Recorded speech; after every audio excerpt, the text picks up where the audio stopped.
Hey guys, welcome back to Maelstrom Gaming Studios, and today I want to talk about a little bit of a conundrum that Games Workshop is in when it comes to updating their rules for Warhammer 40k, specifically these FAQs. With this, we're going to talk about the Ad Mech FAQ that was recently put out. I know I'm about a week late on this, but I want to talk about the changes they made to Ad Mech, and then we're going to go into maybe ways they could do it better. Just some brainstorming from our, fans' point of view, what I would like to see. Maybe you guys put the comments what you guys want to see. If you're interested in this kind of content, discussing things Warhammer 40k related, as well as tactics for Tyranids, Ad Mech, and soon coming Grey Knights, please subscribe, hit the like button, and without further ado, let's get into the video.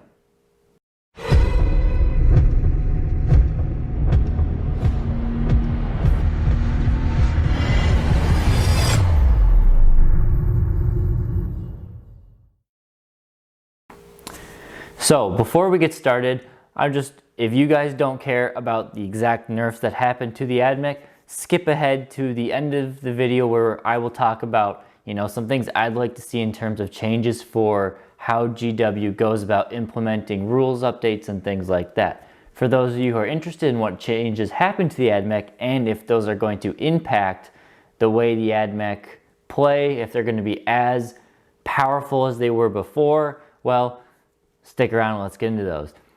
The Ad Mech going into this was rocking something like a 77% win ratio at all, GT major events and things like that.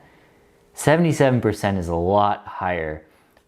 I would like to see, ideally in a perfectly balanced world, the armies should have a 50, I think really if you count ties, but ties are really hard, like a 49 to 51% win ratio on a codex is ideal. I don't know if that's very possible, but still 77 is at least 20% higher than it should be. So some things they nerfed to try and fix the problem are as follows. The Solar Blessing rule, which is the Lucius buff, that got modified. Now you can no longer get the +1/2 saving throws if you are already getting the +1 from light cover. We'll talk more about these in depth, but that's just the one change that was done. A stratagem change, acquisition at any cost. This one I did not realize how powerful it was, but the more I look at it, is pretty good. Now it was really good. Now it's still situational, but good. Now you have to be wholly within 6 inches of that objective marker in order to use that in order to benefit from the stratagem, and you can only use it once per game. Good changes. We already have a stratagem for 2 command points to ignore, and now that there's a 1 command point one, Ad Mech basically had 2 2 auto pass morale tests. This one makes it a little bit harder to get off. So another big thing that got changed is that the Iron Strider Ballistarii and the Sidonian Dragoons both lost the core keyword. This was much more important on the Ballistarii than it was on the Dragoons, but I see they gotta be fair, and if they give it or they take it away from one, they gotta take it away from both. Finally, the last 2 big changes that were done were the stratagems relating to the Vanguard and the Rangers. Let's start on the Vanguard. So their stratagem went from not just a 1 CP all the time to a 2/1 CP, meaning if there are 11 or more models in the unit, it costs 2 CP, and if there's 10 or less, it costs 1 CP. Perfect. I think that's the way it should have been from day one. Makes perfect sense to me. You're going to get twice as much value out of it if it's a 20-man squad than a 10-man squad, so it should cost twice as much if it's a 20-man versus a 10-man. Finally, they also changed the part where instead of a 4+ to hit, it automatically wounds. Now it's a 5+ to hit, which does automatic wounds instead of their standard 6-up. So instead of going from 6 to 4, a huge jump, 6 to 5. It's still going to be good. You're still going to, on a 20-man squad, you'll pay 2 CP, and you will do, 3 shots apiece, 20, 60 shots, so 20 automatic wounds. still 20 automatic wounds, and probably you're going to put a Manipulus buff on them. So those are all at AP -1. That's still going to drop a lot of things, especially us big Tyranid monsters. We're going to probably lose, you know, our hero duels, our Hierophants, our Harridans, all of our big T8 things. Of course, Exocrines and Tyrannosaurus are going to melt still to the lowly little 8-point Vanguard. Good change, so I'm happy there. Galvanic Volley Fire. They made it so now it's no longer a change to Rapid Fire 2, it changes to Heavy 3, which is interesting. So now they're more about keeping the distance because there's no point to get within rapid fire range. But the range is so long, now they can do it from the other side of the map. Heavy 3, you're now going from a potential 80 shots at closer range to 60 shots at longer range. It's still going to be dangerous. It's still worth 2 CP no matter what. Maybe this one also should have been a 1/2. We'll see, time tells if it's going to be as important. So let's do a little deeper analysis on all of these and see if it really makes a difference. Iron Striders and Dragoons losing core. Like I said, this really balances out the Iron Strider, Ballistari. The main reason with them is because they were core, there was an absurd amount of buffs that you could put on these units to make a unit of 6 or 5, 4, whatever you want. It's just really tough to bring down.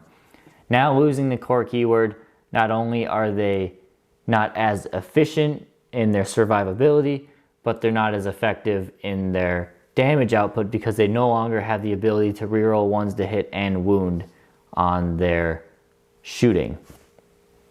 Fine. I think with how much damage their las cannons put out, it was good. It was a good, needed change to tone down the amount of damage. I still think their las cannons are too powerful. Instead of D3+3, it should be D6 minimum 3. I know it's not a huge change, but in the long run, that's 1 or 2 less wounds per shot that they're doing. And I get they're supposed to be better than standard las cannons, but they're doing way more than standard las cannons here. Whatever. Sad to see it on the Dragoons. Dragoons are my favorite Ad Mech unit. I love them. I love them, I love them, love them. If my wallet allowed, I would run 9 of them all the time, but I can't. So a unit of 3 every game is kind of a staple for me. Unfortunately, it makes sense, but Dragoons were nowhere near abused as much as the Iron Striders were. I could see maybe in the future, when points come out, that the Dragoons could take a 5 or so point drop. Probably not 10, but at least a 5-point drop just to counteract the fact that they lost their core keyword and they lose some abilities there while they aren't being abused the same way.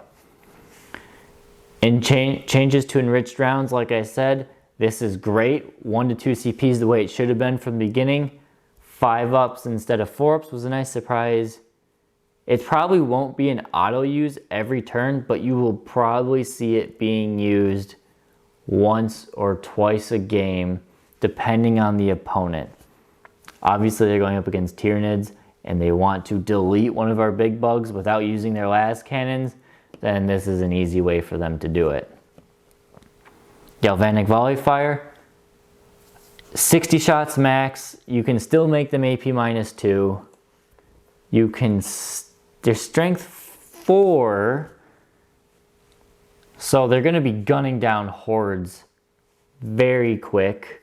Now the fact that they're heavy though means they are, unless you're taking one of the traits or something to allow them to move and fire heavy weapons without penalty, which there are ways to do that, the fact that they cannot be rapid fire means they are going to be hitting on 4s a lot more than they were previously when using the stratagem. Because if you teleport with them, not that you need to, but now if you do teleport with them, that counts as moving. That counts as them moving, so hitting on 4s instead of 3s. So those 60 shots could turn into 30 shots instead of 40 shots. We'll see how it plays out. I think it's a good change, but it'll be interesting to see what people do with it. Acquisition at any cost. Again, I didn't at first realize how important the stratagem was, but the more I read about it and the more I think about it, it is very important. I am an Ad Mech player, however, with the sheer damage Ad Mech have been doing right now, I have kept my Ad Mech on the shelf because the way I play Ad Mech before 9th edition was Skitarii Horde, and it wasn't very effective.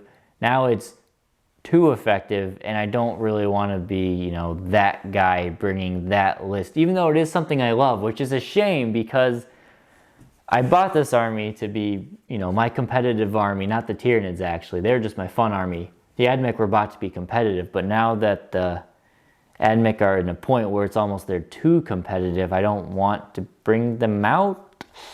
Now for the one that looked good at first, but when you think about it, is not all that great. The changes to Solar Blessing from the Lucius detachment. It means you're no longer going to have army-wide 2-up saves pretty much most of the game. But there are still many ways to gain the 2+ save throughout your game. And here's a couple of them. Cover and the Bulwark Skitarii Doctrine. Again, the doctrine is only once per game unless for a few niche cases, but that'll give you a big block of all of your army, if they're in cover, 2-up saves. Or you can use Lucius and have the bonus not in cover and use Bulwark, and that'll give your entire army a 2-up save for a turn. The other things Lucius is still good at is teleporting. They didn't change anything about that, which is fine. And the Whirler trait granting transhuman, again, it's fine. That part is fine. The real core of the problem here is that it's not the buffs, it's what's taking advantage of the buffs, I think. And in a little conclusion, and when we wrap up this conclusion, we'll hop into how I think, you know, we can change these lists or change these updates. GW could update better, and we'll talk about that. So overall, I like the changes. It toned down the Ad Mech a bit, but they're not as powerful. I think it solves some of the issues, but again, the core issue is that the Skitarii Vanguard and the Skitarii Ranger are 1 to 2 points too cheap, not too expensive, too cheap. As a single Skitarii Vanguard, it's a tough balance because of how many buffs are going off. A single Skitarii Ranger or Vanguard is 8 points and is not great by himself. But when you start layering all these buffs, an 8-point model can have a 2-up save in the open and a 5-up or 6-up invuln save. They can ignore AP -1 and 2, and they could only be wounded on 2s and 3s. These are the kind of buffs you would see on a Custodes Terminator, and it's on an 8-point model. So that's where the real issue is, and until they update the points of the Vanguard or the Rangers to be 1 or 2 points more expensive, you're not going to see too much change to the way the Ad Mech are being played. You might see less Iron Striders. I guarantee you'll still probably see one group of 3, maybe a group of 4, but it's going to be Skitarii Horde all day long until those 8-point models are 9 or 10 points. That's the thing. 8-point model. For you Tyranid players, if you're watching this, great, thank you for watching. The Termagant, the Gargoyle, our Gargoyle is a toughness 3 model with a 6-up armor save, a 4-up weapon skill and ballistic skill. It's strength 3 and it can move 12 inches. That model is only 1 point less than a Vanguard who can get advantages of the 2-up armor save in the open, has a 6-up invuln save, and can get the buffs of only wounding on 3s or 4s or better, ignoring the AP -1 and 2. Obviously there's the codex disparity. One's a 9th edition codex, one is an early 8th edition codex, but still, the fact that the points are 1 point different should really say something. Do I think gargoyles should go down a point? Yes, they should. I think they should be 6 points, but these guys should be more points. So that's the end of that. Let's talk about how to make GW better at updating these rules. Now, obviously, GW is not going to listen to this video. They're probably not even going to know this one exists. But I still want to, brainstorm just for fun, because I like to do this sort of thing, on how they could do it better. And for all of you who are just tuning in, thank you guys for tuning in. I don't care if you skip the Ad Mech stuff. You might not be interested at all. So what happens is, I think GW needs to update their rules quicker. We can't have 2 months go by and have no changes. Now, for some people, if you're just a casual hobbyist and you're playing maybe a game a month or a game every other week, something like that, and you maybe only come up against Ad Mech once or never or something like that, you're okay. This doesn't, the way they're updating doesn't matter. But they're starting to push back or push forward to the way they used to be many, many years ago, and supporting tournament scenes, and they want to turn this into a tournament scene sort of game. I mean, they have US Opens now. They've got 3 of them in the US. We've got tournaments, at least here where I am in the northern Midwest area. There are tournaments going on every weekend. You can find an RTT, and it seems like once or twice a month you can find a GT or something like that you can go to if you're willing to drive to one of the neighboring states, or if our state has one going on, which is also common. Because of that tournament scene, those guys, I mean, I've done some tournaments, but we'd be playing, 3, 4, 5, 6, 7, 8, 1 to 8 games a month. And for the real dedicated, if you're playing 8 games a month and 2 months go by without a change, that's 16 games. With how popular Ad Mech is, this could be half your games against Ad Mech and no changes happen. So it could be pretty demoralizing. If you are an Ad Mech player and you don't want to be bringing it, well, then you can tone down, but at the same time you want to win, so balance there. And if you're not an Ad Mech player, we're like, oh great, now there's a stigma around Ad Mech. Here goes Ad Mech. Let's see if I can survive 2 turns or whatever. I think GW needs a way to update the rules quicker, get them out there, and then allow the community to work with better rules. 2 things with that. They should, work with some of the community a little bit more. I know they're doing a good job of it, but maybe just a little bit better, be a little bit quicker on the draw. The second thing is they need to go more digital. And this is my vision for more digital. I want to see this. And let me know what you guys think, and put some, if you have other opinions, you don't like this idea, what you think they could do, or, your own ideas, down in the comments. So I think keep the hard codexes. I don't know if you guys have used what you guys use for, if you use digital or hard copy, because now you can kind of get both with 9th edition. I would much rather flip through a hardcover codex that I have scribbled in the changes to than going through a PDF and quickly scrolling from pages. Because now I can just go from page 2 to page 30. Instead I gotta type. I much rather the hardback codexes. However, digital does have an advantage, and I do think we need to keep those going even better. So give us our digital, or hard and digital codexes, just like they're doing now. But they gotta take the digital step further, make them more advanced. Create tabs in the codexes, have a fluff tab, have an army rules tab, have a datasheet tab, and have a points tab. Kind of make them, keep them looking nice, but sort them so it's easier to flip through when we need to.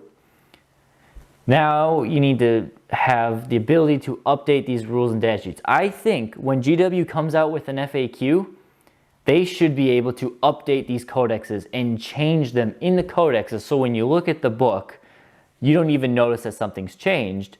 But to do that, they should maybe put a highlighted tab, an exclamation mark or something, a note, so you can see, hey, this was changed in this FAQ on this day, just so you're aware that you're not going crazy. And yes, for us with hardcovers, we'll have to do this manually, But that's just, that's the problem with having hardcover back books. With these changes, you can do things really quick. Think of a video game. Think of Call of Duty. I mean, they put out updates often, right? I think so. Any other video game, whatever you play. When an update comes out, it's not like, okay, now I gotta go look online and see what the update is and read the rules and, make sure I use them. Now again, it's a video game, but it's just download, updated, good to go. They push it out overnight. I mean, sure, they can spend some time, but it's out there.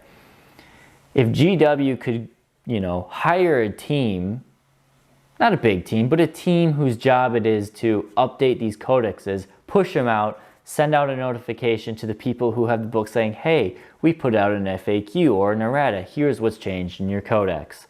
And now it's just like that. New rules, new points, done. I think that would be really, really big if they could keep it up like that. And obviously, the reason they're doing these hardback books is because they're making money. But the issue with the hardback books, besides them being hard to update, actually impossible to update, is the printing time, the lead time on a book. Maybe if you guys know this, maybe you guys have an idea, but the lead time on when you have written a book, it's all in PDF, pretty format, and you want to print, is months, especially now with COVID. Well, yeah, I can say it. With the disease and everything going on, months and months, like we're talking maybe 5 months it could be to the time they send it to them to where they could have copies, which is why our codexes are being delayed so long currently. If they put out the PDF forms, then bam, you could have all the rules out quickly. You could still pay for them. You could make them, I don't know, what would you guys do for pricing? I'm thinking, so codex right now is $40. You get a digital and you get a hardback. What would you guys say to a $30 codex, but it's only digital? I think GW would still make a majority of their money, and then maybe if you want the hardback one, you can give them, you can like go to GW store online and you click, you put in your code that came with your digital codex, like, hey, I would like a hard copy of this. And maybe you have to, agree to, hey, this book might be out of date because we have updated the FAQs and blah, blah, blah. But you just say, okay, I'm aware it's going to be out of date a little bit. And then maybe you can buy the hard copy book for like $10. Maybe they won't make their money out of it, but maybe they won't care because you've already paid $30 for a digital copy that doesn't cost them any resources to make. They might cut down on printing costs, which with supply and quantity, maybe that raises the price because when you buy more of something, you order more of something, your price typically goes down in manufacturing. At least that's how it works in my field. I'm assuming that's how it works in the book printing industry as well. The more you print, the cheaper the price of the individual part or quantity or item.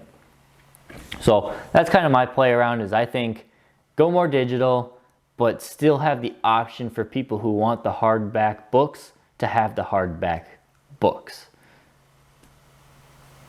Yeah, I think something like that. So that's about it. I want to hear what other people have to say about this.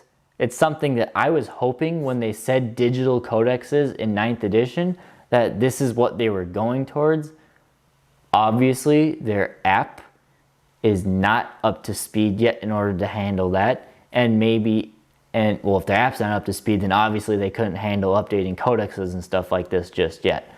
So maybe 10th edition, which kind of sucks to say because 10th edition means another rule set, and also hopefully means another 3 or 4 years we can have until it. And GW's got to adapt for the future. I mean, we are in a digital age. We've been in a digital age. It's only getting more digital. If you can have it so your codex is on a tablet or something, and you can have all your rules, but then you could also just pull up the app version and they're synced together. Amazing. Maybe GW, you should hire a team of programmers or software developers to get you something really, powerful. I don't know, you made a lot of money, pay your employees a little bit more, hire some good guys. I think it could be done. I am not a great software developer or of any sorts, but I know some friends who are, and they tell me that it would take time, but it's very doable to have a system like this. Yes, so that's enough rambling. I want to put that out there. I wanted to make a video about the Ad Mech updates, but at the same time, I thought it needed more than just covering the FAQ, so I threw this in here because I have wanted to talk about my ideas for GW's future in terms of digital books, things like this. Let me know what you guys think. If you like this sort of talking about GW chat, some 40K hobby tactics, whatever it is, please give me a thumbs up and subscribe for more content just like it. And we'll catch you next time. Thanks for watching.